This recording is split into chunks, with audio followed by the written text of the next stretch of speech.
Hello, नमस्ते, राधे राधे। आप सभी का मेरे चैनल में बहुत बहुत स्वागत है। मैं हूँ आपकी नई दोस्त बीना। दोस्तों, अगर आपने मेरा पिछला वीडियो देखा है तो फिर वहाँ पे मैंने भगवत गीता का चैप्टर नंबर 1 टेक्स्ट नंबर 28 और 29 वहाँ पे किया हुआ है। और आज के पोर्शन में है भगवत गीता का टेक्स्ट नंबर 30 और 31। तो श्लोक शुरू करने से पहले ओम तत्सत। ओम नमो भगवते वासुदेवाय। ओम श्री गुरुवे नमः।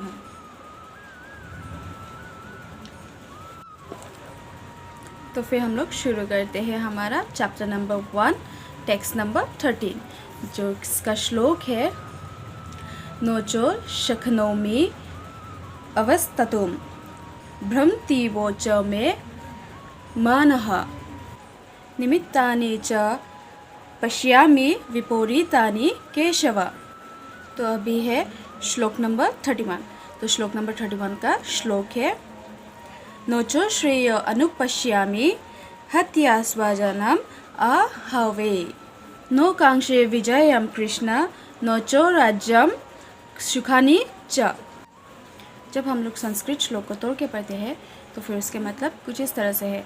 तो सबसे पहला श्लोक है श्लोक नंबर 30, उसके मतलब कुछ इस तरह से है। उसके फर्स्ट वर्ड है नो। नो का मतलब है ना।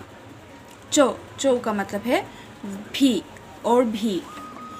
शक्नोमी, इसका मतलब है क्या मैं सक्षम हूँ। अवस्थतुम मतलब रहने के लिए, मीन्स अवस्था। भ्रमतीवा, इसका मतलब है भूलना, मैं भूल रहा हूँ। ईवो मतलब जैसे। च मतलब और। मैं मतलब मैं।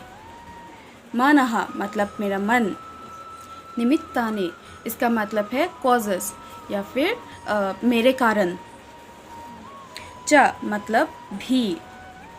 पश्यामि, इसका मतलब है मुझे दिख रहा है।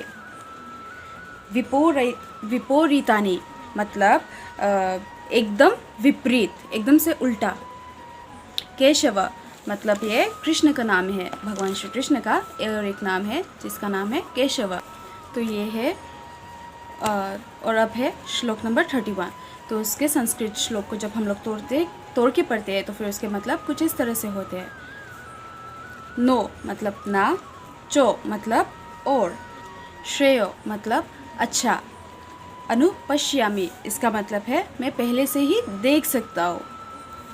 हत्या मतलब किसी को मारना। स्वजनम मतलब उसके सारे भाई, उसके सारे रिश्तेदारों को। आहवे, इसका मतलब है इस युद्ध में। नो मतलब ना। कांक्षे मतलब मेरी ऐसी इच्छा। कांक्षे मतलब इच्छा। विजयम मतलब जीत। कृष्ण भगवान श्री कृष्ण। नो मतलब ना। चो उसका मतलब है और। राज्यम मतलब राज्य, किंगडम। सुखानि मतलब सुख। च मतलब और।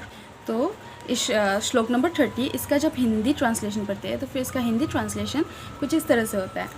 अर्जुन कहता है कि मैं अभी यहाँ और खड़ा नहीं हो पा रहा हूँ और मैं अपने आप को भूल रहा हूँ और मेरा मन मचल रहा है और मैं केवल दुर्भाग्य का कारण ही दिख रहा है मुझे। और जब हम लोग इसका इंग्लिश ट्रांसलेशन पढ़ते हैं तो फिर इसका इंग्लिश ट्रांसलेशन कुछ इस तरह से होता है।